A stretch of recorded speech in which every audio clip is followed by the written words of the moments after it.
যেই পরিমাণে আমরা আগ্নেয়াস্ত্র রাস্তায় দেখেছি সেই পরিমাণ অস্ত্র কিন্তু আমরা হলে পাইনি। সন্ত্রাসীদের উদ্দেশ্যে বলতে চাই, ঢাকা কলেজে অন্তত ছাত্রলীগের সন্ত্রাসীরা যারা আছে তাদের ঠিকানা ঢাকা কলেজে হবে। আমরা যারা সাধারণ শিক্ষার্থী আছি তারা সবাই সম্মিলিতভাবে প্লাস বৈষম্য বিরোধী ছাত্র আন্দোলনের যারা নেতৃত্ব পর্যায়ে আছে ঢাকা কলেজ থেকে তা সকলের নেতৃত্বে আজকের এই উদ্ধার অভিযান আপনারা দেখতে পাচ্ছেন যে এই উদ্ধার অভিযানে কত শত হেলমেট, তারপর রামদা, চাপাতি, তাছাড়াও দেশীয় অস্ত্র সহ মদের বোতল, কন্ডোম প্লাস অন্য অন্য বিষয়গুলো আছে যেমন হকি স্টিক, মানে এই ধরনের যে দেশীয় অস্ত্র শস্ত্র যেগুলো আছে সেগুলো সাধারণ শিক্ষার্থী মানে উদ্ধার কাজ করতেছে।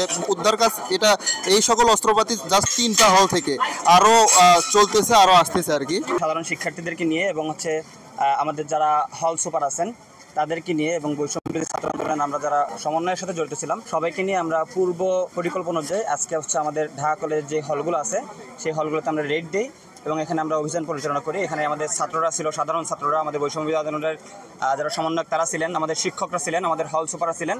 এখানে আমরা অভিযান পরিচালনা করার পরে আমরা এখানে প্রচুর পরিমাণে আগ্নেয়াস্ত্র, দেশীয় অস্ত্র, তারপর গাঁজা, ফেন্সিডিল, হকি স্টিক সহ বিভিন্ন ধরনের আগ্নেয়াস্ত্র, দেশীয় অস্ত্র আমরা পাই। অসংখ্য অগণিত পরিমাণে আমরা এগুলো পেয়েছি এবং আমরা যখন হলগুলোতে অভিযান পরিচালনা করি তখন কিন্তু আমরা একটা জিনিস দেখতে পেয়েছি যে প্রত্যেকটা হল আগে থেকেই এগুলো খোলা, প্রত্যেকটা হলের রুম তালা এগুলো আগে থেকেই খোলা এবং আগে থেকে এখানে কারা এসে অভিযান পরিচালনা করেছে এটা আমরা জানি না। এই দায়ভার সম্পূর্ণ হল প্রশাসনে নিতে হবে। আর একটা বিষয় যদি আপনাদেরকে আমি ইনফর্ম করি যে আপনারা জানেন গত 16ই জুলাই থেকে যত ধরনের হামলা মামলা হয়েছে সেখানে কিন্তু আগ্নেয়াস্ত্র ছিল, সরাসরি অস্ত্র ছিল।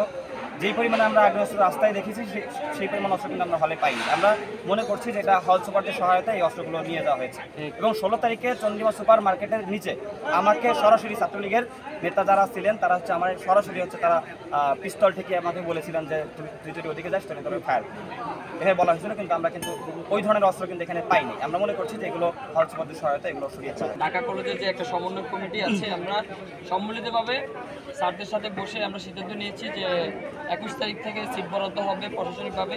সেই কাজের প্রেক্ষিতে আমরা মনে করেছি যে ঢাকা কলেজে ছাত্রলীগের যে একটা অভয়ারণ্য ছিল, সন্ত্রাসীদের একটা কার্যক্রম ছিল, হলগুলোতে প্রচুর অস্ত্র, আগ্নেয়াস্ত্র এবং দেশীয় অস্ত্র, আমরা চাচ্ছি যে শিক্ষার্থীরা এই অস্ত্রগুলো উদ্ধার করুক এবং প্রশাসনের মাধ্যমে যেন এটা সম্পূর্ণ করা হয়। এই যে 16 বছরের ছাত্রলীগ এখানে ছিল, এখানে কলেজ প্রশাসনের দায় নিতে হবে, হল প্রশাসনের দায় নিতে হবে।